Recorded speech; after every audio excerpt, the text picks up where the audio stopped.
हाय, आप लोग कैसे हैं? आई होप आप सभी लोग अच्छे हैं। इस समय थोड़ी सी सिचुएशन ख़राब चल रहा है, लेकिन आप जानते हैं कि अच्छे दिन आने वाले रहते हैं, उसके पहले कुछ न कुछ बुरे दिन भी आते हैं। आज हम आप लोग के लिए एक नया चैप्टर लेकर आए हैं जिसका नाम है केमिकल काइनेटिक्स। जैसा कि आपको पता होना चाहिए, यह एक 12th का चैप्टर है और बहुत इम्पोर्टेंट चैप्टर है। इस चैप्टर का अपने आप में बहुत इम्पोर्टेंस है। मान लीजिए जो विद्यार्थी 12th बोर्ड के लिए हैं उनके लिए तो इम्पोर्टेंस है, प्लस कॉम्पिटिटिव एग्जाम में कोई भी, चाहे जेईई मेन, एडवांस या नीट हो, एक क्वेश्चन इससे आता है। और सबसे इम्पोर्टेंट बात कि वह क्वेश्चन आसानी से मैक्सिमम लड़के सोल्व करके आ जाते हैं, इसलिए इस चैप्टर का इम्पोर्टेंस है। आपको हम ये बता दें कि कोई भी चैप्टर पढ़ाएंगे फिजिकल केमिस्ट्री का तो हम लोग उसको 2 राउंड में पढ़ेंगे, राउंड 1 और राउंड 2। राउंड 1 में ओनली सिर्फ एनसीईआरटी का थ्योरी डील किया जाएगा। और आप लोग जैसा जानते हैं, हमको भी जहां तक ऐसा है, आप एग्जाम दिएंगे जो उनको पता होगा कि नीट हो गया चाहे जेईई मेन हो गया, वो लगभग एनसीईआरटी, नीट तो 100% एनसीईआरटी फॉलो करता है, प्लस जेईई मेन में भी हम 90% एनसीईआरटी ही फॉलो होता है। तो राउंड 1 में हम लोग इसको डील करेंगे, फिर राउंड 2 में जो एडवांस के लिए जरूरत है उसको डील करेंगे। तो अब हम लोग चैप्टर पर आ जाते हैं, चैप्टर का शुरुआत करते हैं। तो केमिकल काइनेटिक्स चैप्टर में रिएक्शन के रेट के बारे में स्टडी किया जाता है। कोई केमिकल रिएक्शन का रेट और उस रेट को कौन सा फैक्टर अफेक्ट कर सकता है उसके बारे में भी स्टडी करेंगे। एंड रिएक्शन किस मैकेनिज्म से प्रोसीड करेगा उसके बारे में भी स्टडी करेंगे। तो जैसा कि आपको बोर्ड पर लिखा हुआ है, देखिए कि in this chapter we study about rate of reaction, यानी किसी की केमिकल रिएक्शन के रेट के बारे में आप स्टडी करेंगे। फैक्टर्स अफेक्टिंग रेट, उस रेट को कौन सा फैक्टर अफेक्ट करेगा उसके बारे में भी स्टडी करेंगे। And mechanism by which reaction proceed, प्रत्येक रिएक्शन का एक अपना पार्टिकुलर मैकेनिज्म होता है। और मैकेनिज्म हम लोग रिएक्शन का ऑर्गेनिक में भी पढ़ते हैं, तो यहाँ भी कुछ रिएक्शन का मैकेनिज्म देखेंगे कि कोई रिएक्शन 1 स्टेप में हो जाता है, कोई रिएक्शन 2 स्टेप में हो सकता है, कोई रिएक्शन 3 स्टेप में होता है। तो ये रिएक्शन का मैकेनिज्म से पता चलेगा। तो इस बारे में स्टडी हम लोग यहाँ करेंगे।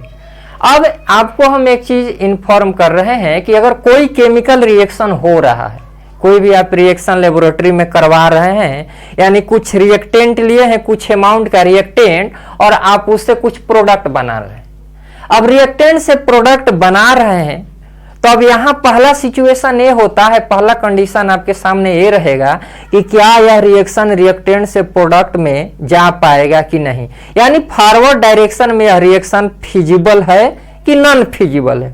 फिजिबल का मतलब यही होता है कि वह रिएक्शन फॉरवर्ड डायरेक्शन में जा पाएगा कि नहीं जा पाएगा, यानी रिएक्टेंट से प्रोडक्ट बनेगा या नहीं बनेगा। यह जो होता है यह पता चलता है हम लोग को थर्मोडायनेमिक्स चैप्टर जो कि 11th में पढ़ते हैं, वहां पर हम लोग ये देखते हैं कि जिस रिएक्शन के लिए डेल्टा जी, जिसको गिब्स फ्री एनर्जी बोलते हैं, डेल्टा जी का वैल्यू नेगेटिव आता है, बोलते हैं वह रिएक्शन फॉरवर्ड डायरेक्शन में फिजिबल है। अब यदि रिएक्शन फॉरवर्ड डायरेक्शन में फिजिबल है, तब यह कंडीशन आएगा कि मान लीजिए वह रिएक्शन रिएक्टेंट से प्रोडक्ट अगर कन्वर्ट कर रहा है, तो कितना परसेंट रिएक्टेंट का प्रोडक्ट में गया, 30% गया, 40% गया। यह इंफॉर्मेशन आपको कहां से मिलता है? केमिकल इक्विलिब्रियम में, वो भी 11th का चैप्टर है। वहां पढ़ा जाता है कि कोई रिएक्शन हुआ तो रिएक्टेंट का प्रोडक्ट में कितना परसेंट हुआ। अब तीसरा टर्म में आ रहा है कि अगर मान लीजिए कि किसी रिएक्शन का रिएक्टेंट का 30% चला गया प्रोडक्ट में, तो उसमें कितना टाइम कंज्यूम हुआ, कितना टाइम खर्च हुआ, वह टाइम हम लोग इसी चैप्टर से निकालेंगे जिसका कि नाम है केमिकल काइनेटिक्स। तो इतना बातें ध्यान रखेंगे। अब देखिए कि on the basis of rate, इस चैप्टर में रेट के बारे में स्टडी करना है, तो on the basis of rate chemical reaction को 3 प्रकार से हम लोग डिवाइड करते हैं। पहला होता है वेरी फास्ट या इंस्टेंटेनियस रिएक्शन। वेरी फास्ट या इंस्टेंटेनियस रिएक्शन का मतलब ये हुआ को with in fraction of second में हो रहा है। बहुत फास्ट हो रहा है, जिसको ऑब्जर्व करना आपके लिए डिफिकल्ट है, यानी उसको आप ऑब्जर्व नहीं कर सकते हैं। उसके बारे में अगर कोई आप ऑब्जर्व कर रहे हैं कि रिएक्शन में क्या चेंज हो रहा है, कुछ चेंज, कलर चेंज हो रहा है चाहे, तो वो ऑब्जर्व करना डिफिकल्ट होता है, उसको बोलते हैं वेरी फास्ट रिएक्शन। जैसे आयनिक रिएक्शन, आयनिक रिएक्शन कभी भी होता है तो इतना फास्ट होगा कि आप उसको ऑब्जर्व ही नहीं कर पाएंगे। चाहे प्रिसिपिटेशन रिएक्शन, जिसमें प्रिसिपिटेट बनता है, 9th में भी पढ़ते हैं कि रिएक्शन जब होता है तो उसमें प्रोडक्ट में एक प्रिसिपिटेट बनता है। प्रिसिपिटेट जो बॉटम में पेंदी में कुछ बैठ जमा जाता है, हो जाता है, तो वह सब रिएक्शन बहुत फास्ट होता है। उसके बाद आता है दूसरा very slow reaction. Very slow मतलब बहुत आवश्यकता से अधिक वो स्लो है, यानी उसमें उसको कंप्लीट होने में very long interval of time लग रहा है, वैसे रिएक्शन को बोलेंगे वेरी स्लो रिएक्शन। तो अब बताइए कि किसी रिएक्शन का रिजल्ट बहुत लंबे समय में आ रहा है, मंथ में आए, डे में आए, ईयर में आए, तो वो भी रिएक्शन आपके लिए ऑब्जर्व करना मुश्किल हो जाएगा। इसलिए वेरी स्लो रिएक्शन का भी ऑब्जर्विंग बहुत मुश्किल होता है। इसका एग्जाम्पल, बेस्ट एग्जाम्पल है रस्टिंग ऑफ आयरन। आप देखते हैं कि लोहे में जंग लगना एक बहुत स्लो प्रक्रिया है, सालों लग जाता है, मंथ, 2 महीना, 2 साल, 3 साल, तो ये वेरी स्लो हो गया। थर्ड कैटेगरी का जो रिएक्शन आपके सामने आता है उसका नाम है मॉडरेट रिएक्शन। मॉडरेट रिएक्शन वैसे रिएक्शन होते हैं जो एक सर्टेन इंटरवल ऑफ टाइम में कंप्लीट कर जाता है। देखिए यहां सर्टेन इंटरवल ऑफ टाइम का मतलब यह समझना है कि मतलब एक छोटे सा समय अंतराल, 1 मिनट, 2 मिनट, 10 सेकेंड, 20 सेकेंड, इस तरह से अगर कोई रिएक्शन इतने समय में रिएक्टेंट से प्रोडक्ट में कन्वर्ट होता है तो ऐसे बोलते हैं मॉडरेट रिएक्शन। तो आपको ये पता हो जाना चाहिए कि रेट के आधार पर रिएक्शन 3 कैटेगरी में बांट दिए। वेरी फास्ट है, उसका इंस्टेंटेनियस भी नाम है, वेरी स्लो, मॉडरेट रिएक्शन। थोड़ा बोर्ड पर देख लीजिए, आपको लिखा हुआ है very fast completed with in fraction of second. ये बहुत मतलब फ्रैक्शन ऑफ सेकेंड, सेकेंड अपने आप में एक बहुत छोटा समय है और उसका भी फ्रैक्शन करती है। Example ionic reaction, precipitation reaction. Very slow reaction देखिए completed in very long interval of time, rusting of iron. Very long का मतलब आपको बोल ही दिए, डेज लग सकता है, ईयर लग सकता है, मंथ लग सकता है। Moderate reaction completed in A certain interval of time. Certain interval का मतलब यही समझना, 1 मिनट, 2 मिनट, 20 सेकेंड, जो भी। जैसे इसका एग्जाम्पल हुआ inversion of cane sugar, hydrolysis of ester. तो आपको ये बता दिया गया, यानी देखिए वेरी फास्ट और वेरी स्लो रिएक्शन ये मेरे काम का नहीं है, यानी इसका हम लोग रेट मेजर नहीं करेंगे। तो सिर्फ कौन बच गया आपको, मॉडरेट रिएक्शन। तो केवल मॉडरेट रिएक्शन का रेट मेजर किया जाता है। तो ये नीचे में आपको नोट में लिखा हुआ है कि रेट ऑफ वेरी फास्ट और very slow reaction can not be measure. Very fast या वेरी स्लो रिएक्शन का रेट हम लोग डिटरमाइन नहीं कर सकते हैं, but rate of moderate reaction can be measured. Moderate reaction का आप रेट मेजर कर सकते हैं, लेकिन वेरी फास्ट या वेरी स्लो रिएक्शन में कोई आप चेंज ऑब्जर्व करना चाह रहे हैं, उसका प्रॉपर्टी कुछ ऑब्जर्व करना चाह रहे हैं, तो डिफिकल्ट होता है, वो आपको उतना समय ही नहीं दे पाता है कि क्या हो रहा है उसमें जो चेंज हो रहा है, तो वो इसीलिए उसका रेट मेजर नहीं करते हैं। तो यहां तक हुआ। अब आगे हम लोग इसमें प्रोसीड करते हैं।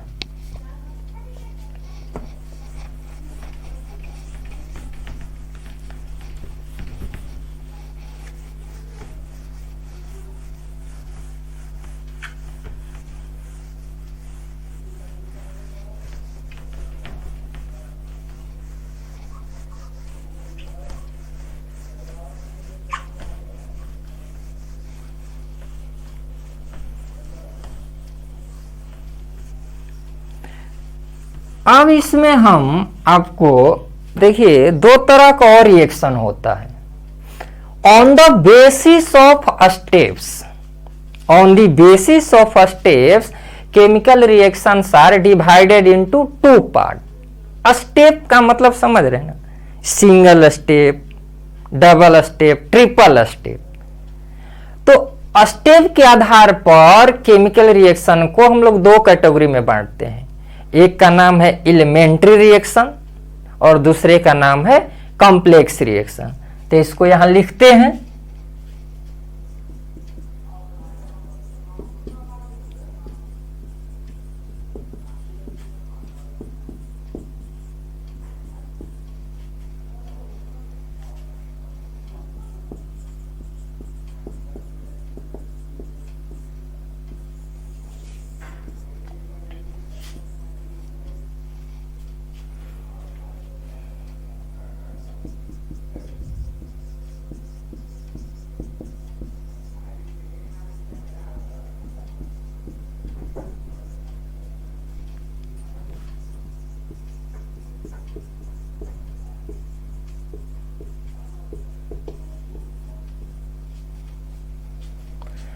तो स्टेप्स के आधार पर केमिकल रिएक्शन को आप दो कैटेगरी में बांट सकते हैं, एलिमेंट्री रिएक्शंस और कॉम्प्लेक्स रिएक्शन।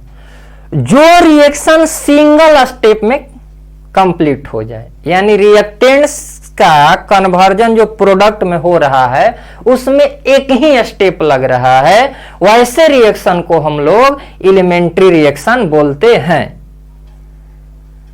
तो इसमें एक लाइन लिखना है, completed only in a single step. एक ही स्टेप में कन्वर्ट होगा, इसलिए इसको बोलेंगे एलिमेंट्री रिएक्शन। जैसे मान लिया जाए कि ए का कन्वर्जन बी में हो रहा है, आप जान रहे हैं ए आपका रिएक्टेंट है और बी प्रोडक्ट है, तो यदि ए का कन्वर्जन बी में हो रहा है तो ए एक ही स्टेप में हो रहा है, यानी ए से बी बनने में उसके बीच में कोई दूसरा थिंग नहीं बना होगा, कोई चीज और कोई भी चीज नहीं बना होगा, तो इसको आप बोलेंगे elementary reaction. Elementary reaction, elementary reaction. तो जो सिंगल स्टेप में होगा उसको क्या बोलेंगे आप, एलिमेंट्री रिएक्शन। कॉम्प्लेक्स रिएक्शन, अब more than one step reactions completed in more than one step reaction. तो अब जो भी केमिकल रिएक्शन यदि एक से ज्यादा स्टेप में कंप्लीट हो रहा है, यानी रिएक्टेंट का जो कन्वर्जन हो रहा है प्रोडक्ट में, तो उसमें एक से ज्यादा स्टेप लग रहा है, वैसे रिएक्शन को आप बोलेंगे कॉम्प्लेक्स रिएक्शन। तो इसमें एक लाइन लिख दे रहे हैं, completed in more than one step. तो एक से ज्यादा स्टेप लगा तो कॉम्प्लेक्स रिएक्शन। देखिए इसका एग्जांपल, पहले एक हाइपोथेटिकल ले रहे हैं, उसके बाद एक प्रैक्टिकल एग्जांपल भी लेंगे। तो जैसे कि मान लिया जाए कि ए से बना है आपका बी, उसके बाद हम लोग बनाए बी से बनाए सी। अब ये दोनों का हम कंबाइंड का रिजल्ट लिख रहे हैं, तो आप जानते हैं कि ये बी भी कैंसिल हो जाएगा, तो इसमें मिला ए से सी। तो देखिए ए रिएक्टेंट हुआ और सी आपका प्रोडक्ट हुआ। तो यदि ए से सी बना है तो आप यहां ये नहीं कह सकते हैं कि ए से सी डायरेक्ट बना है, नहीं, ए को सी में कन्वर्ट होने से पहले एक बन रहा है, एक और प्रोडक्ट बन रहा है जिसका नाम है बी। तो इसीलिए ए से सी जो कन्वर्जन हुआ इसको आप बोलेंगे कॉम्प्लेक्स रिएक्शन। क्लियर हो रहा है? कॉम्प्लेक्स रिएक्शन का मतलब क्या हुआ, यानी रिएक्टेंट से प्रोडक्ट बनेगा कॉम्प्लेक्स रिएक्शन में, तो फाइनल प्रोडक्ट और जो रिएक्टेंट होगा उसके मध्य में एक दो और प्रोडक्ट बनता है जिसको हम लोग इंटरमीडिएट बोलते हैं। तो कॉम्प्लेक्स रिएक्शन एक से ज्यादा स्टेप में कंप्लीट होगा और एलिमेंट्री रिएक्शन एक ही स्टेप में कंप्लीट होगा। तो ए स्टेप्स के आधार पर आपका रिएक्शन दो तरह का हो गया है, एलिमेंट्री और कॉम्प्लेक्स रिएक्शन।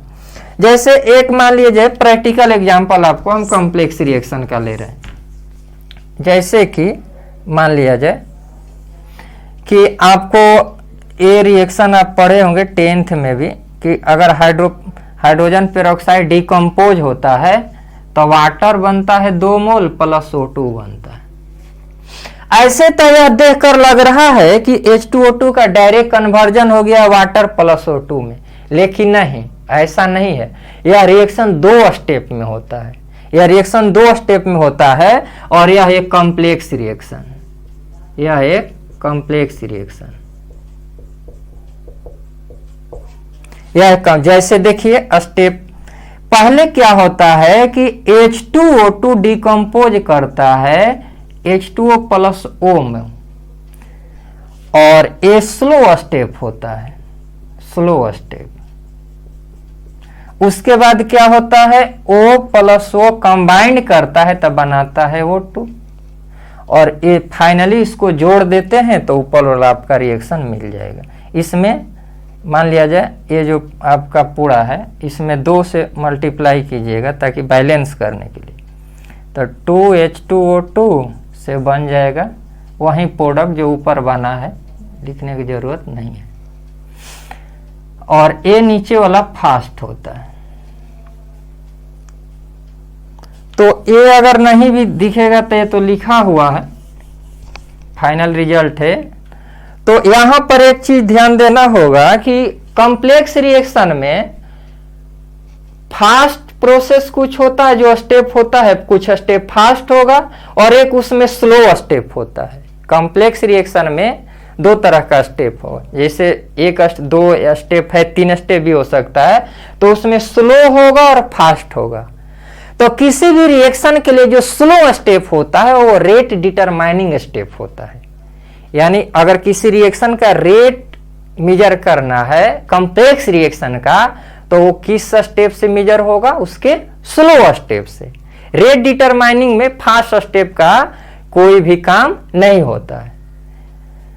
तो इस रिएक्शन का जो रिजल्ट आएगा जोड़कर ऊपर तो लिखा हुआ है, तो इसीलिए उसको हम नहीं लिख रहे हैं, अभी 2 स्टेप में हुआ।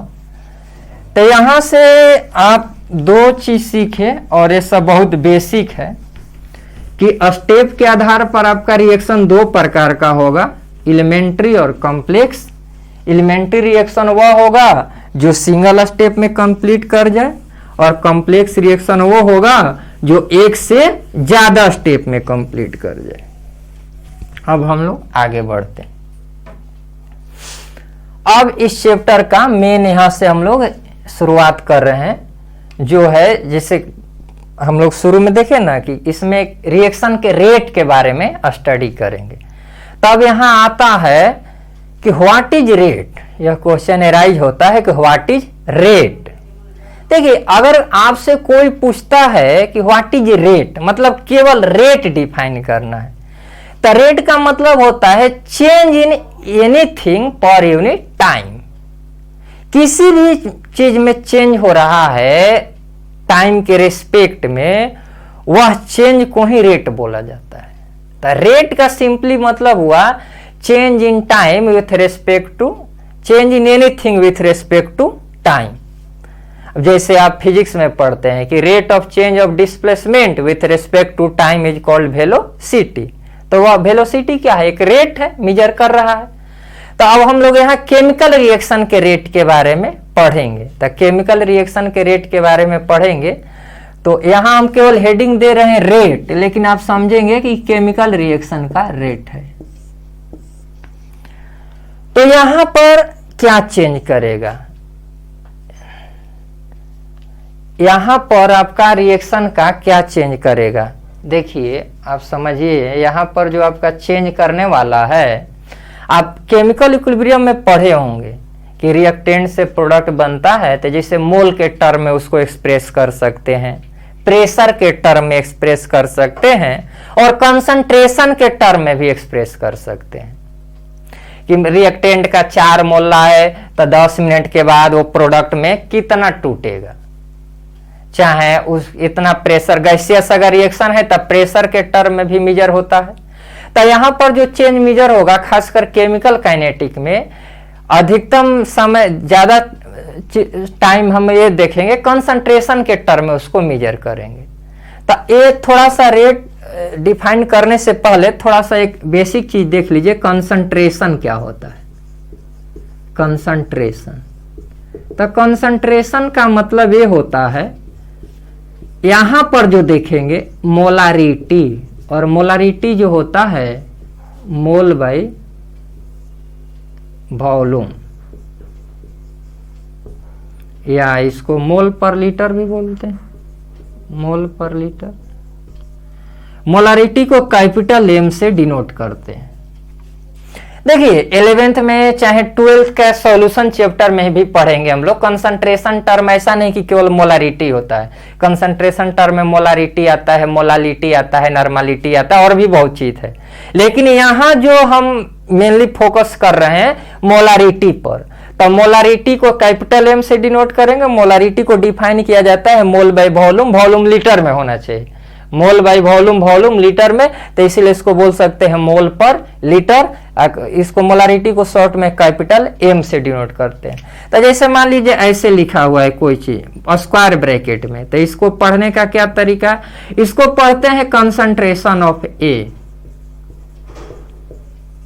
इसको हम लोग पढ़ते हैं कंसंट्रेशन ऑफ ए। तो ये आपको समझ में आना चाहिए कि अगर स्क्वायर ब्रैकेट में कोई चीज एक्सप्रेस किया हुआ है तो आपको इसको क्या पढ़ेंगे, कंसंट्रेशन ऑफ ए। तो ए बेसिक टर्म थोड़ा सा आपको ध्यान रखना है कि यहां कंसंट्रेशन का मतलब क्या लेना है, मोलारिटी, यानी मोल बाई वॉल्यूम, वॉल्यूम लीटर में होना चाहिए, और मोल पर लीटर। ऐसे स्क्वायर ब्रैकेट में कोई चीज एक्सप्रेस किया हुआ है तो आप उसको समझेंगे कंसंट्रेशन ऑफ ए। अब हम लोग आगे बढ़ते हैं रेट पर।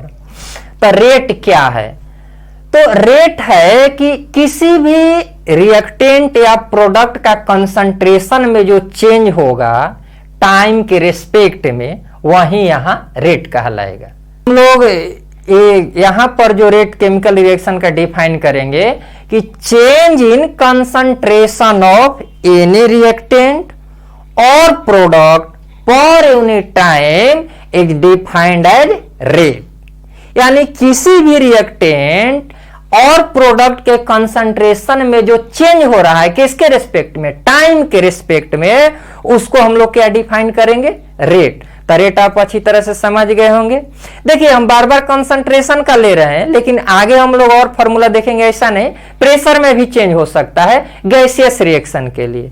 तो यहां जो डिफिनेशन में हम एक ही चीज लिख रहे हैं केवल कि change in concentration of any reactant और product per unit time is defined as rate. तो इसको अब हम लिख देते हैं,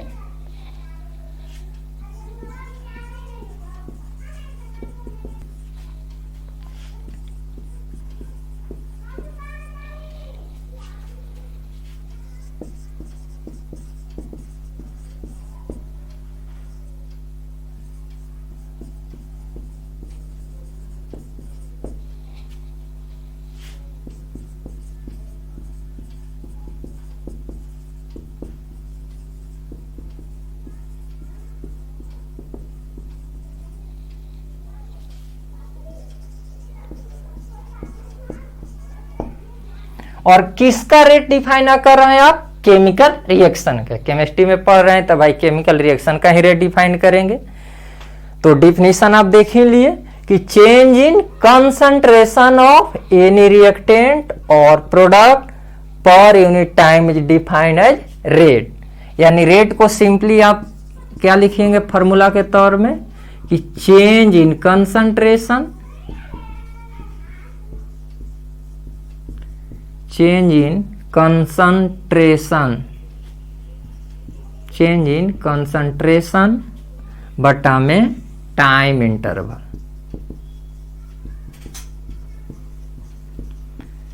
ये सिंपली रेट का फॉर्मूला हो गया। तो चेंज इन कंसंट्रेशन बटा टाइम इंटरवल सिंपली रेट का फॉर्मूला हुआ। अब यहां से बोर्ड के एग्जाम के लिए, 12th बोर्ड के लिए, जैसे इसका यूनिट पूछ दिया जाता है कि रेट का आपका यूनिट क्या होगा। तो देखिए, तो फिजिक्स में आप पढ़ते हैं कि अगर कोई भी फॉर्मूला दिया हुआ है तो उसका हेल्प से आप उसका यूनिट या डायमेंशन निकाल सकते हैं। तो हम लोग यहाँ यूनिट देखेंगे। तो कंसंट्रेशन, देखिए इस चैप्टर में हम बोल ही दिए, कंसंट्रेशन का मतलब मोलारिटी और मोलारिटी का मतलब मोल बाई लीटर। तो कंसंट्रेशन का यूनिट लिख लीजिए मोल बाई लीटर, यानी मोल पर लीटर ये हो गया। और टाइम का यूनिट आप सेकेंड, मिनट कुछ भी ले सकते हैं, यहां हम सेकेंड लेंगे। तो ये हो गया मोल पर लीटर पर सेकेंड। अब मोल पर लीटर को शॉर्ट में क्या लिख सकते हैं, मोलारिटी। तो कहीं कहीं यह भी लिखा रहेगा मोल पर सेकेंड।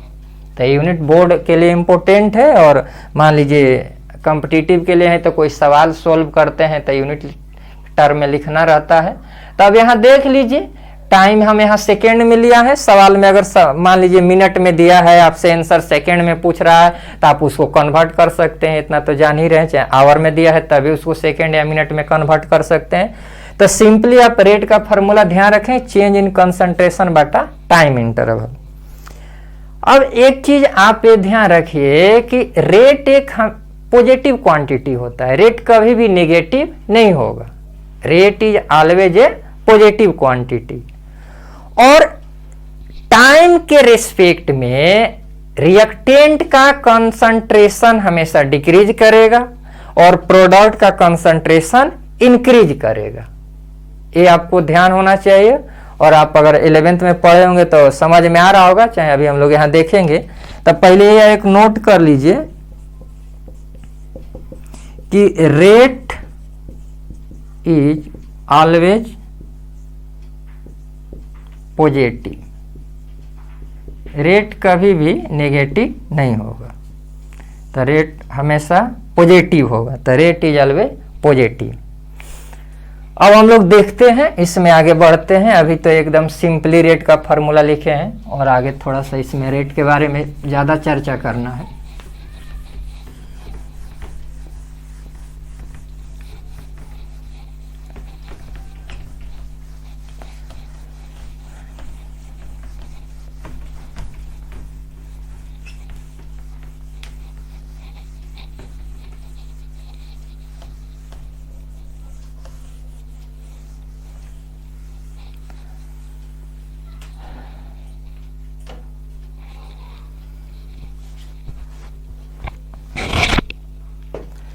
तो देखिए एक हाइपोथेटिकल रिएक्शन हम लेते हैं, जैसे मान लिया जाए रिएक्टेंट से बन रहा है प्रोडक्ट, रिएक्टेंट से प्रोडक्ट बन रहा है।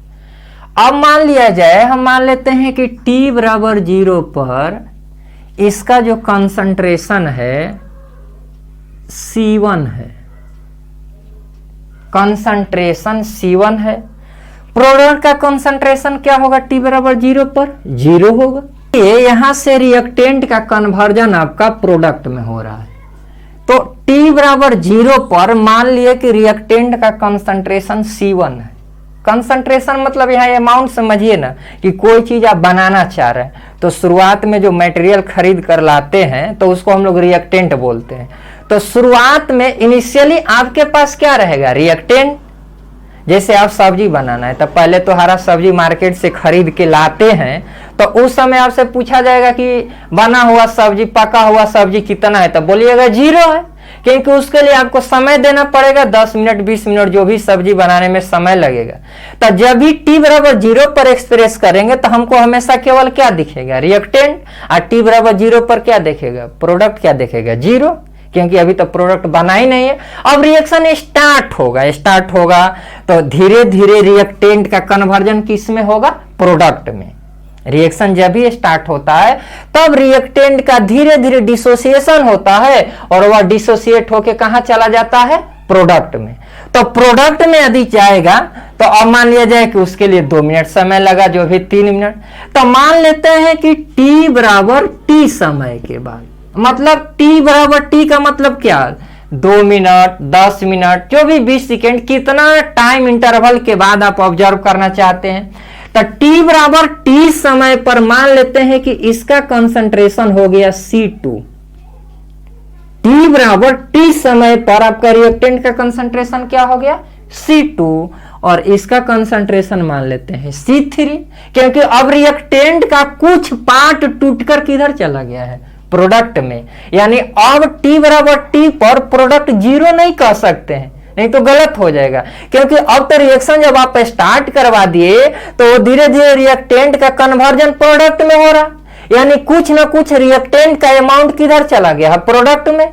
तो इसीलिए प्रोडक्ट में चला गया है, तो अब T बराबर T पर प्रोडक्ट भी कुछ लिखना पड़ेगा। तो हम मान लिए कि इसका कंसंट्रेशन हो गया C3। तो देख रहे हैं T बराबर 0 पर रिएक्टेंट इक्वल प्रेजेंट है, प्रोडक्ट क्या है? 0 है। T बराबर T समय पर मान लिया रिएक्टेंट का कंसंट्रेशन C2 है और प्रोडक्ट का कंसंट्रेशन क्या हो गया? C3। अब देखिए, अब हम रेट निकाल रहे हैं, रेट ऑफ रिएक्टेंट का रेट निकाल रहे हैं, यानी R का। अभी फार्मूला क्या था? Change in concentration Bata time interval. हम फार्मूला नहीं लिख रहे हैं, बोल दे रहे हैं। फार्मूला क्या था? Change in concentration Bata time interval. तो चेंज का मतलब आप समझते हैं, कहीं भी चेंज निकालना हो, चाहे फिजिक्स या केमिस्ट्री, कहीं भी चेंज का मतलब होता है फाइनल माइनस इनिशियल। चेंज जब भी ऑब्जर्व आप चेंज कीजिए तो फाइनल रिजल्ट में से इनिशियल को घटा दीजिए, वो चेंज हो गया। तो अब R का फाइनल कंसंट्रेशन कितना है? C2। तो A हो गया C2 माइनस इनिशियल कंसंट्रेशन है कितना? C1। तो A हो गया C1 अब आटा टाइम इंटरवल फॉर्मूला में था, तो फाइनल टाइम कितना है T और इनिशियल टाइम कितना है 0। तो टाइम इंटरवल क्या हुआ? T minus 0, T minus 0। तो ये जो रिजल्ट आया आपका आ गया क्या? C2 माइनस C1 अब आटा में T। यहां तक समझ में आ रहा है? सभी लोग को आना चाहिए। क्लियर हुआ कि रेट ऑफ रिएक्टेंट निकाले यानी R का। तो रेट का फॉर्मूला तो शुरू में हम लोग डिफिनीशन से देख ही लिए कि चेंज इन कंसंट्रेशन बटा टाइम इंटरवल। तो यहां जो चेंज हो रहा है वो चेंज का मतलब फाइनल माइनस इनिशियल। तो इसका फाइनल कंसंट्रेशन आपका C2 है और इनिशियल कंसंट्रेशन C1 दिया है, तो यह हो गया C2 माइनस C1 बटा टाइम इंटरवल। टाइम इंटरवल यानी फाइनल टाइम आपका कितना? T और इनिशियल टाइम क्या? 0। तो T माइनस 0, तो C2 minus C1 by T। अब एक चीज देखिए, अब खुद सोचिए, आपसे यदि हम पूछे कि ये बताइए C2 माइनस C1 का डिफरेंस क्या आएगा? नेगेटिव आएगा कि पॉजिटिव आएगा? ये खुद सोचने वाली बात है कि C2 माइनस C1 का डिफरेंस क्या आएगा। अब आप बताइए कि आप सोचिए कि C1 और C2 में कौन बड़ा होगा? सोचने वाली बात है। C1 और C2 में, हाँ सही है, C1 बड़ा होगा और C2 छोटा होगा। क्यों? क्योंकि C1 तो इनिशियली इसका अमाउंट है, तो C1 कुछ समय के बाद इसका C1 का कुछ अमाउंट, कुछ पार्ट चला गया है प्रोडक्ट में, यानी ये घट गया है। यानी रिएक्टेंट का कंसंट्रेशन समय के साथ घट रहा है। प्रोडक्ट शुरू में 0 था, अब C3 हो गया, यानी प्रोडक्ट का कंसंट्रेशन बढ़ रहा है। यानी यहां से यह हुआ कि आपका जो है C1 बड़ा है C2 से, क्योंकि C1 इनिशियल कंसंट्रेशन है और C2 फाइनल कंसंट्रेशन है। समझ में आ रहा है? तो C1 बड़ा है C2 से, तो C2 माइनस C1 का डिफरेंस क्या आएगा? नेगेटिव। और नीचे पॉजिटिव है, तो ये फाइनल रिजल्ट क्या आएगा? नेगेटिव। आपको अभी नोट में लिखवाए थे कि रेट कभी भी नेगेटिव नहीं हो सकता है। तो इसीलिए हम लोग क्या करेंगे कि इसमें अपने से माइनस साइन लगा देंगे। तो यहां से निष्कर्ष क्या निकल रहा है हम लोग का कि जब भी रिएक्टेंट का रेट लिखिएगा तो उसमें कौन सा साइन लगाना पड़ेगा? Minus sign. समझ में आ रहा है? जब भी आप किसी भी रिएक्टेंट का रेट लिखे तो उसके पहले कौन सा साइन लगाएंगे? माइनस के, क्योंकि ब्रैकेट के अंदर से आएगा नेगेटिव और नेगेटिव इंटू नेगेटिव पॉजिटिव, क्योंकि रेट हमेशा पॉजिटिव होगा। और इसको शॉर्ट में ऐसे भी लिखते हैं माइनस डेल्टा C बटा T। डेल्टा C का मतलब यहां ये हुआ change in concentration, change in concentration.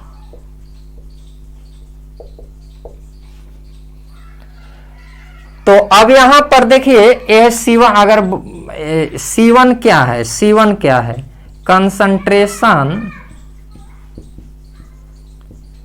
Concentration of reactant eight T बराबर 0। और C2 का है कंसंट्रेशन ऑफ, ये भी रिएक्टेंट का ही है, concentration of reactant eight T बराबर T समय। और C3 क्या है भाई? कंसंट्रेशन को शॉर्ट में इसे लिखते हैं कंसंट्रेशन ऑफ प्रोडक्ट एट, ऐसे भी इसको बोल सकते हैं आफ्टर टाइम T, लिखने का लैंग्वेज है आफ्टर टाइम T।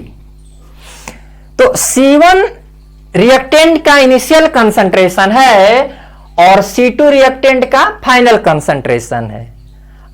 प्रोडक्ट का इनिशियल कंसंट्रेशन तो 0 है और फाइनल कंसंट्रेशन क्या है? C3। यहां से आपको रिजल्ट ये आया कि जब भी आप किसी भी रिएक्टेंट का रेट लिखें तो उसके साथ उसमें कौन सा साइन लगाइएगा? माइनस।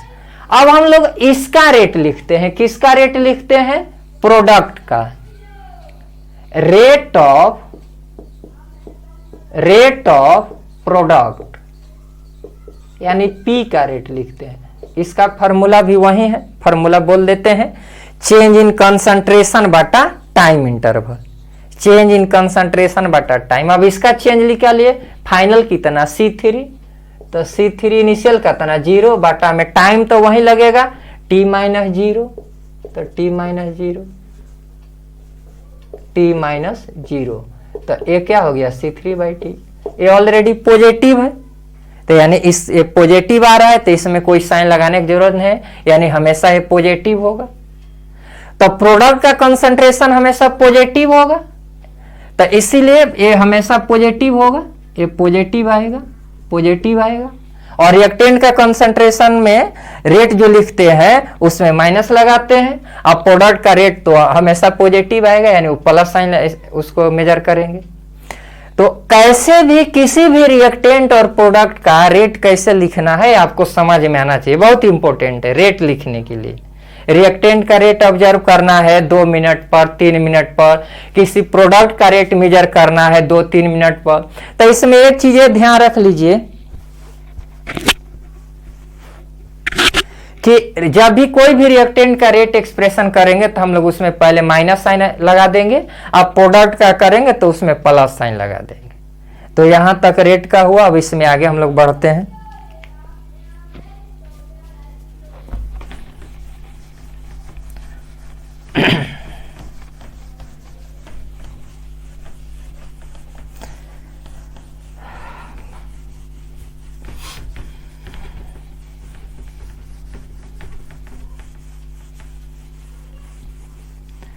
तो एक चीज आप लोग ये देख लिए कि समय के साथ रिएक्टेंट का कंसंट्रेशन डिक्रीज कर रहा है और प्रोडक्ट का कंसंट्रेशन इंक्रीज कर रहा है।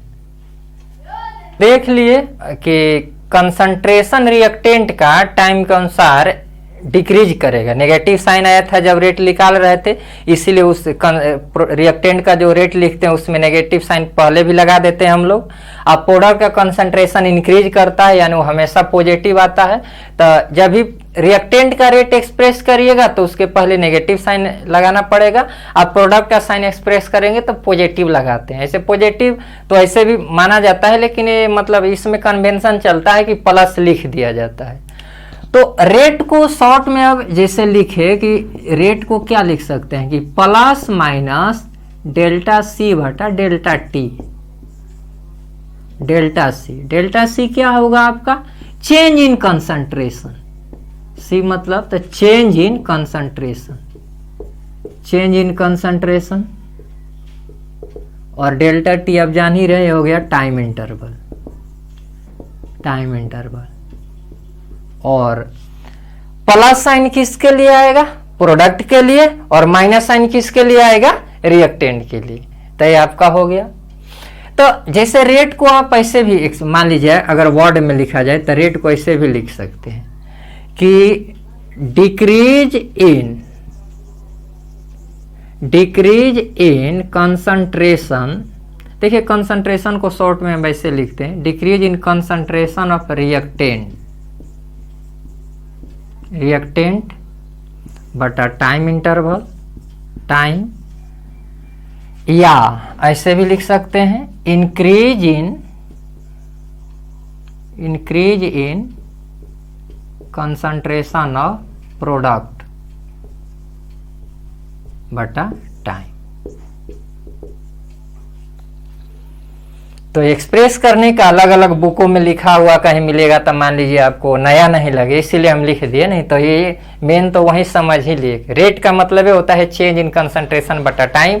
आया तो अपना समझने वाली बात है कि रेट जब भी समय अगर इलेप्स करेगा तो रिएक्टेंट का कंसंट्रेशन क्या करेगा? घटेगा, और प्रोडक्ट का कंसंट्रेशन क्या होगा? बढ़ेगा। तो ये हुई रेट की बात। अब देखिए रेट दो प्रकार का होता है। Rate are of two types. एक होता है एवरेज रेट और एक होता है इंस्टैन्टेनियस रेट। पहले सुन लीजिए उसके बाद लिखते हैं। एवरेज रेट मतलब ऑब्जर्व करना चाह रहे हैं, मतलब किसी टाइम इंटरवल में, जैसे मान लिया जाए कि कितना भी, मान ले 12 बजे कोई व्यक्ति किसी स्थान पर है, तब पूछा जाएगा कि 12:10 पर वो कहाँ है।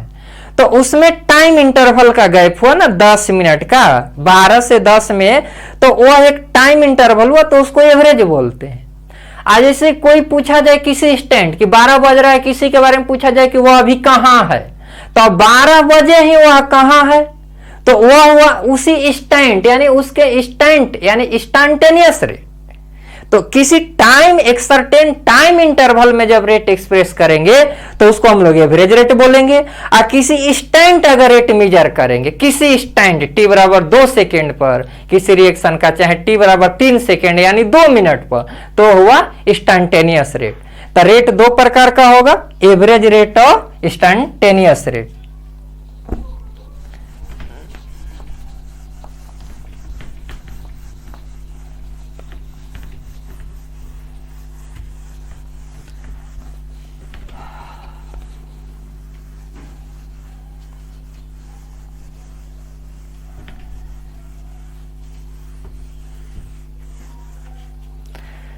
तो रेट को हम लोग डिवाइड किए, रेट दो तरह से बोले, एक हुआ आपका average rate,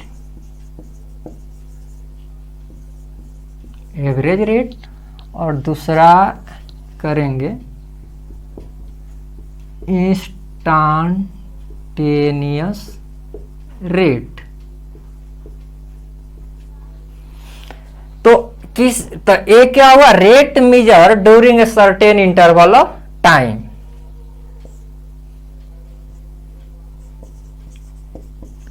rate measured during a certain interval of time.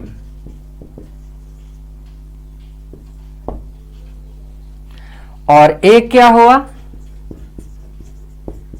Rate measured at a particular instant of time. Instant का क्षणिक बोलते हैं, किसी टाइम, क्षणिक अवस्था। तो किसी निश्चित समय अंतराल में जो रेट मेजर कर रहे हैं उसको हम लोग एवरेज रेट बोलेंगे। आ किसी स्टैंड पर, जैसे बोले ना कि उसी समय एट ए टाइम, अभी आप 10 बजे आप कहाँ हैं, 12 बजे ये व्यक्ति कहाँ है, तो वो स्टैंड का बात हो रहा है। और 10 बजे कोई व्यक्ति कहाँ था, तो कहीं तो और था, पूछा जाए कि 10:30 पर वह कहाँ हुआ, तो वो दोनों के बीच इंटरवल हुआ 30 मिनट का। तो इंटरवल का बात आएगा तो एवरेज रेट, और स्टैंड का बात आएगा तो इंस्टैंटेनियस रेट। तो एवरेज रेट का हुआ, जैसे देखिए कैसे लिखते हैं, तो एवरेज रेट शॉर्ट में ऐसे लिखते हैं आर एवरेज, शॉर्ट फॉर्म है आर एवरेज। तो जैसे रिएक्टेंट के लिए लिखना है, तो मान लिया जाए कोई रिएक्शन लेते हैं ए से बी, तो इसका एवरेज लिखना है तो ऐसे लिखेंगे -ΔA/ΔT। ये आपको हम पहले ही बता दिए। ये स्क्वायर ब्रैकेट का मतलब होता है कंसंट्रेशन, ये शुरू में इसीलिए इसको समझाए थे। डेल्टा का मतलब होता है चेंज, डेल्टा शुरू से आप पढ़ते आ रहे हैं 9-10 से, इस डेल्टा का मतलब होता है चेंज। तो अब ये क्या है, रिएक्टेंट है, ये तो समझ में आ रहा होगा ना, ये नहीं लिखने की बात है, 9-10 से ही पढ़ते आते हैं कि ये रिएक्टेंट है और ये प्रोडक्ट है। तो अभी हम लोग बताए थे ना आपको कि जब भी रिएक्टेंट का रेट लिखेगा तो उसके पहले माइनस साइन लगेगा, और प्रोडक्ट का लिखेगा तो प्लस। तो हम रिएक्टेंट का रेट लिखे हैं, तो रिएक्टेंट का रेट लिखे हैं तो -ΔA/ΔT। उसी तरह अगर इसका रेट लिखा जाए, इसका अगर लिखा जाए बी का, इसका अगर रेट आप लिखिए, बी का रेट इसका लिखिए, तो इसका जो आप रेट लिखिएगा यही लिख देते हैं, ये होगा +ΔB/ΔT।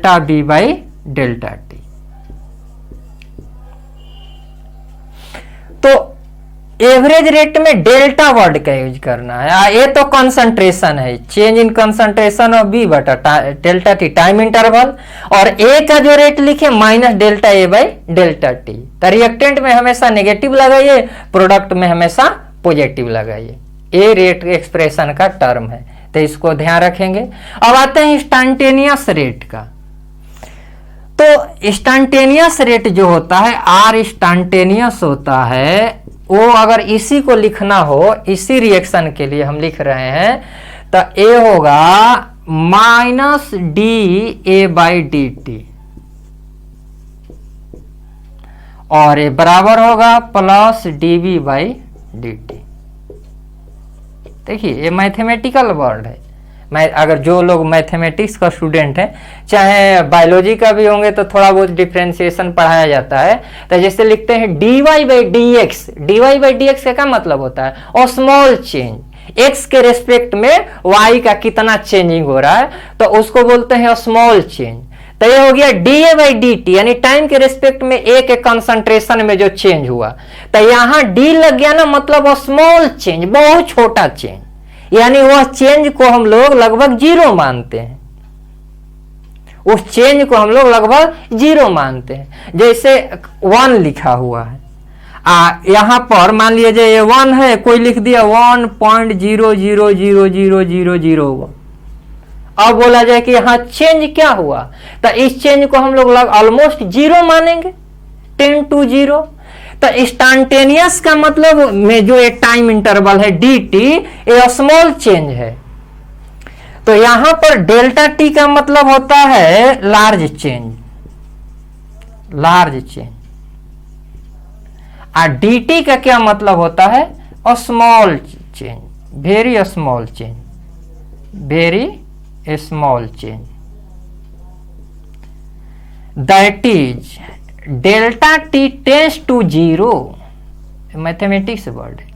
अगर delta T tends to zero हो रहा है, तो उसको हम लोग डी टी लिख देते हैं। अगर चेंज में जो ऑब्जर्व है बहुत वेरी स्मॉल है, जो चेंज में कोई चीज का चेंज में वेरी स्मॉल है, तो उसके पहले तब डेल्टा हटा के डी लगा दिया जाता है। तो यहां से ये हुआ कि आर इंस्टैन्टेनियस जो होता लिखा जाता है, ये होता है क्या, R instantaneous limit delta T tends to zero और आर एवरेज। ए डिफिनीशन है, ए डिफिनीशन है आर इंस्टैन्टेनियस का। ये समझना होगा, मैथमेटिकल वर्ड है कि जब delta T tends to zero, इसका मतलब होता है कि एग्जैक्ट जीरो नहीं है, लेकिन जीरो की तरफ टेंड करे, मतलब अब ये जीरो होने ही वाला है, तो अब उसको इंस्टैन्टेनियस बोल देते हैं। तो आर इंस्टैन्टेनियस का मतलब समझिएगा, लिमिट मैथमेटिकल वर्ड है, delta to tends to zero R average. ये शॉर्ट फॉर्म में लिखे हैं, अपना अपना तरीका होता है, हम ऐसे लिखे हैं आर एवरेज रेट। तो एवरेज रेट में डेल्टा लगेगा, इंस्टैन्टेनियस रेट में कौन सा वर्ड लगेगा, डी लगेगा। और ये बार बार हम आपको याद दिला रहे हैं, कभी भी किसी भी रिएक्शन का रेट लिखिए तो रिएक्टेंट में हमेशा नेगेटिव साइन लगाइए, और प्रोडक्ट में कौन सा साइन लगाइए, पॉजिटिव साइन। यहां तक क्लियर होना चाहिए। ऑनलाइन का क्लास में छोटा लेक्चर बनता है, इसीलिए इसमें इधर उधर की बातें ज़्यादा नहीं होता है। ऑफलाइन में तो मान लीजिए कोई टीचर इधर मजाक उजाक भी लोग कर लिया रहता है। ये तो 50 मिनट का वीडियो 1 घंटा का बनता है, तो इसमें क्या होगा, आपको 1 घंटा कंसंट्रेशन से पढ़ना है, समझ में आना चाहिए। तो डेल्टा टी टेस्ट टू जब जीरो हो जाएगा ना आर एवरेज में, तो समझ जाइएगा कि वो कौन सा रेट हो गया, इंस्टैन्टेनियस। तो इसको हम लोग आगे तब अब इरेज करते हैं, मिटाते हैं इसको। रेट, एवरेज रेट का मतलब कोई निश्चित टाइम अंतराल होगा, और इंस्टैन्टेनियस का मतलब एट इंस्टेंट, किसी टाइम पर आपसे रेट जो पूछा जा रहा है वो इंस्टैन्टेनियस हुआ। एवरेज लिखने का तरीका है कि डेल्टा लगा दीजिए, और इंस्टैन्टेनियस लिखने का तरीका है कि डी, और ये तो पहले से ही है, ए का चेंज इन कंसंट्रेशन बटा टाइम रेट होता है। रिएक्टेंट के में हमें हमेशा नेगेटिव लगाइए, प्रोडक्ट में हमेशा पॉजिटिव लगाइए। और जब एवरेज रेट में delta T tends to zero होगा, तो कौन सा रेट बन जाएगा, इंस्टैन्टेनियस। और इस रेट को हम लोग आगे मॉडिफाई करते हैं।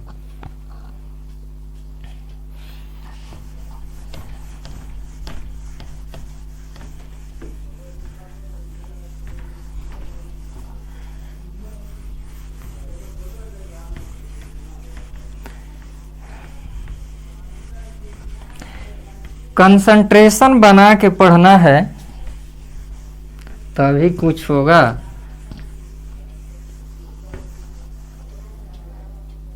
इस भीड़ भाड़ के दुनिया में एकदम कंसंट्रेशन बना के पढ़े। बहुत ज़्यादा गर्मी है, ये जो शूटिंग चल रहा है फैन ऑफ करके चल रहा है, इसलिए गर्मी बहुत ज़्यादा हो रहा है। हम लोग बहुत मेहनत कर रहे हैं आप लोग के लिए, इसलिए आप लोग भी मेहनत कीजिएगा। और वीडियो पसंद आएगा तो लाइक शेयर जरूर कीजिएगा, सब्सक्राइब और कमेंट कीजिएगा कुछ भी पूछना होगा तो। अब आते हैं थोड़ा सा, देखिए ग्राफिकल ग्राफ कुछ खींचते हैं। जैसे एक ग्राफ है कंसंट्रेशन वर्सेज टाइम का, हम ग्राफ खींच रहे हैं। तो अभी आपको समझा है कि रिएक्टेंट का कंसंट्रेशन डिक्रीज करेगा टाइम के रिस्पेक्ट में, और प्रोडक्ट का कंसंट्रेशन इंक्रीज करेगा। तो मान लेते हैं हम किसी रिएक्टेंट का लिए, तो रिएक्टेंट का कंसंट्रेशन घटेगा घटेगा घटेगा इस तरह से आएगा। तो ए रिएक्टेंट का है, फॉर रिएक्टेंट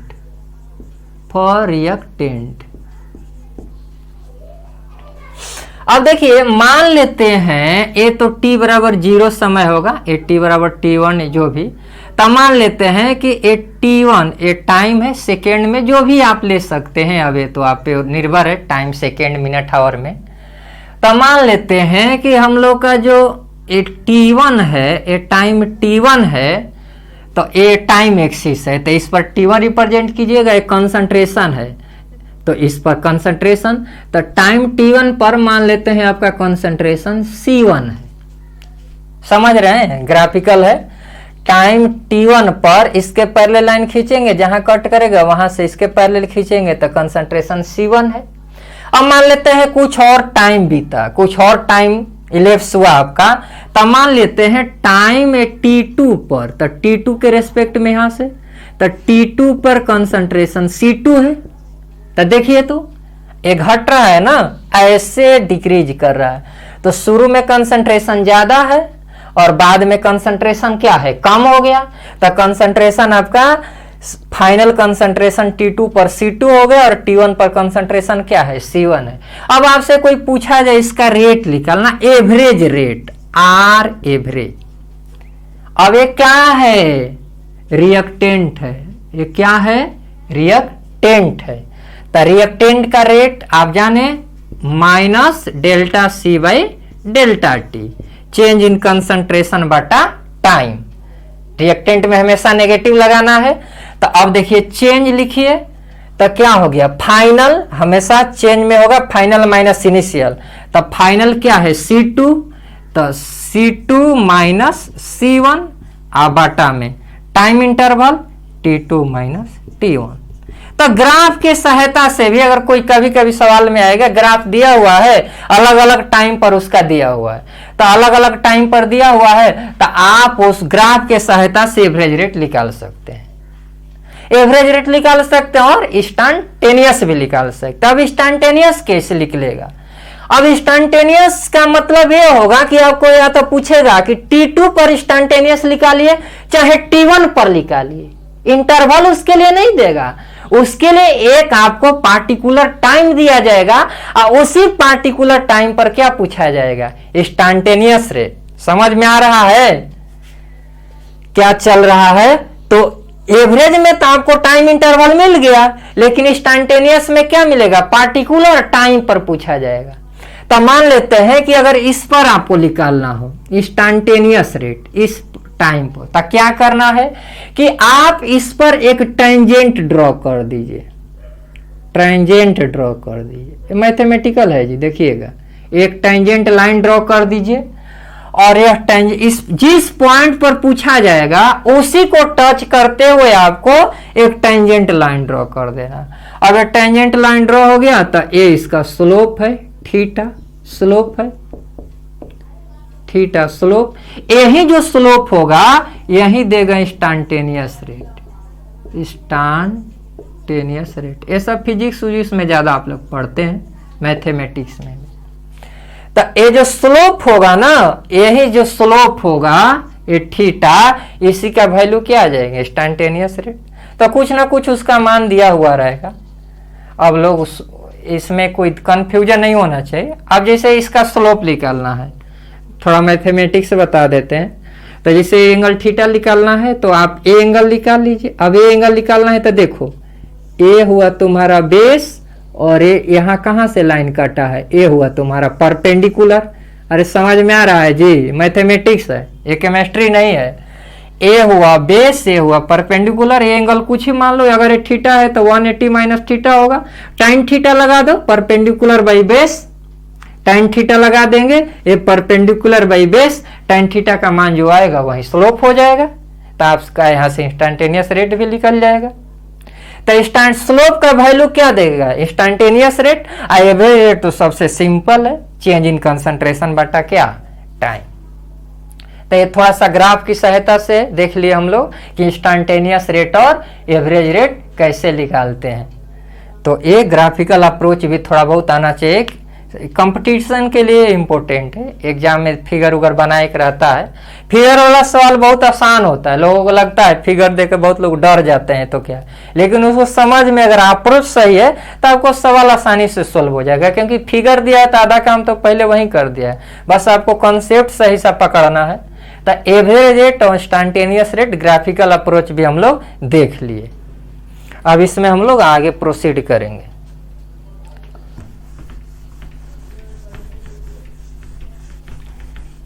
इसमें एक चीज है, मान लीजिए आपको लग रहा है, वीडियो को पॉज करके भी देख सकते हैं, एक चीज को 2 बार देख सकते हैं। थोड़ा सा अगर कहीं कहीं लगे कि फास्ट पढ़ाया गया है तो उसको आप 2 बार पॉज करके देख लीजिए।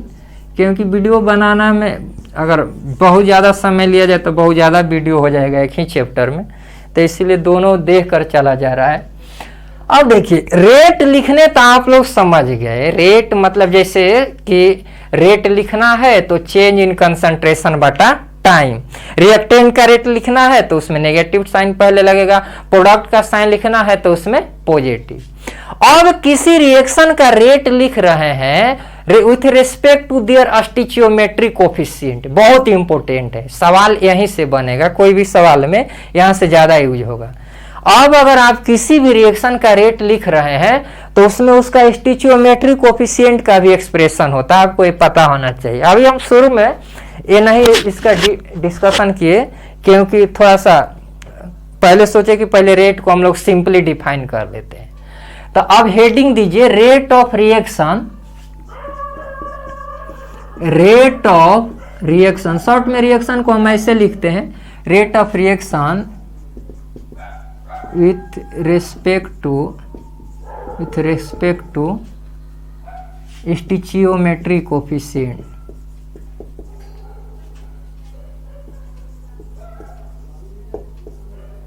स्टिचियोमेट्रिक कोफिशिएंट को शॉर्ट में ऐसे लिख देते हैं।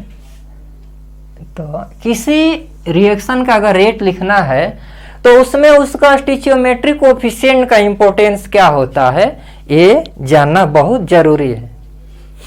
तो जैसे एक पहले हम हाइपोथेटिकल रिएक्शन ले रहे हैं, देखिए हाइपोथेटिकल रिएक्शन ले रहे हैं, ए प्लस बी रिएक्ट का ना तो बना ए, इसमें बांध लेते हैं सी बना प्लस डी बना, ये हाइपोथेटिकल रिएक्शन है। ए आपका रिएक्टेंट है, आप इसको नहीं लिखे तो हमको लग रहा है आप लोग समझ रहे हैं कि इधर वाला रिएक्टेंट है और ये दोनों ही क्या है, प्रोडक्ट है। यही जो है ना आगे में जो रिएक्टेंट के, हर रिएक्टेंट के जो आगे में छोटा वाला जो टर्म है, ये इंटीजर वैल्यू चाहे जो भी होगा 1 2 3 कोई नंबर इंटीजर होगा, पॉजिटिव इंटीजर, तो इसी को बोला जाता है स्टिचियोमेट्रिक कोफिशिएंट। यही है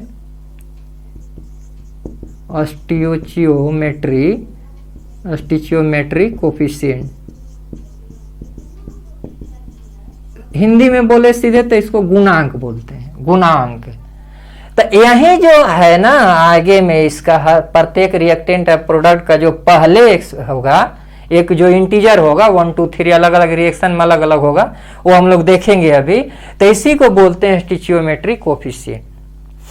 तो अब इस रिएक्शन का रेट लिखते हैं, इस रिएक्शन का रेट लिखते हैं, रेट ऑफ रिएक्शन, इस रिएक्शन का rate. Rate of reaction, reaction को शॉर्ट में इसे लिखेंगे। देखिए कैसे एक्सप्रेस कर रहे हैं, ध्यान से दीजिएगा। -1 by A delta A by delta T, ये बराबर होगा -1 by B delta B by delta T, ये बराबर होगा +1 by C delta C by delta T, ये बराबर होगा +1 by D delta D by delta T. ये रिएक्शन का रेट है। ये जो ये जो 4 टर्म है, ये जो चारों वैल्यू है, इसका मान बराबर होगा। क्यों? रेट समझ रहे हैं ना, जिस रेट से ये खत्म होगा उसी रेट से ये खत्म होगा, और उसी रेट से ये दोनों प्रोडक्ट का फॉर्मेशन होगा। तो रेट हमेशा रिएक्शन का, अगर रिएक्शन का रेट लिखे तो किसी भी रिएक्टेंट या प्रोडक्ट के टर्म में लिखेंगे तो उस रेट का वैल्यू क्या आएगा? इक्वल आएगा। क्योंकि रिएक्शन किसका रेट निकाल रहे हैं आप? रिएक्शन का। तो रिएक्शन तो सेम रेट से दौड़ रहा है, उसका अलग अलग का होगा। तो किसी भी रिएक्टेंट या प्रोडक्ट से अगर रिएक्शन का रेट निकाला जाए तो उसका मान हमेशा क्या आएगा? सेम आएगा। इसीलिए रिएक्शन का जो रेट लिखा गया है तो ये चारों वैल्यू बराबर होगा। अब इसमें से कोई एक का मान दिया रहेगा तो बाकी का मान निकाल सकते हैं, क्योंकि ये चारों एक दूसरे से रिलेटेड है। ये दोनों को इक्वेट कर सकते हैं, चाहे ये दोनों को, चाहे ये दोनों का, दो को इक्वेट करके आप यह वैल्यू फाइंड कर सकते हैं। अब देखिए स्टोइचोमेट्रिक कोएफिशिएंट का क्या कमाल है, ये डिवाइड हो रहा है, देख रहे हैं ना। यहाँ भी स्टोइचोमेट्रिक कोएफिशिएंट डिवाइड है, इसका भी डिवाइड है, इसका भी डिवाइड है। बाकी वही ये दोनों रिएक्टेंट है ए और बी, इसलिए इसमें कौन सा साइन लगा है? माइनस। और ये दोनों प्रोडक्ट है, इसमें कौन सा साइन लगा है? प्लस। तो स्टोइचोमेट्रिक कोएफिशिएंट का क्या यूज हो रहा है आप लोग देख रहे हैं कि वह रिएक्शन वह डिवाइड हो जा रहा है। चाहे एक तरह से कहें इतना से मल्टीप्लाई हो जा रहा है, 1 बाई ए से मल्टीप्लाई हो जा रहा है। अगर बोलिएगा तो ए से डिवाइड हो रहा है। तो ये जो है, यह वीडियो हम लोग आज फर्स्ट लेक्चर में यहाँ तक आप लोग रेट तक पहुंच गए हैं कि कैसे हम लोग देख रहे हैं रिएक्शन रेट रहे हैं। आज इसको हम लोग यहीं तक एंड कर रहे हैं। तो ये फर्स्ट पार्ट है केमिकल काइनेटिक का। आप लोग इसको अच्छे तरीका से देखिएगा और हमको लगता है कि जरूर पसंद आएगा, क्योंकि हम लोग भी देखते हैं लोगों को पढ़ाने का तरीका। चाहे हम लोग ऐसे बहुत दिन से हम भी पढ़ा रहे हैं, 5-6 साल हो गया पढ़ाते हुए। और जो दिक्कत होगा तो कमेंट कीजिएगा, और इसका नेक्स्ट पार्ट हम लोग नेक्स्ट डे लेकर आएंगे। तो आज अपना ध्यान रखिए, अभी माहौल थोड़ा ख़राब चल रहा है, इसलिए अपना सावधानी बरतिए और सही से रहिए।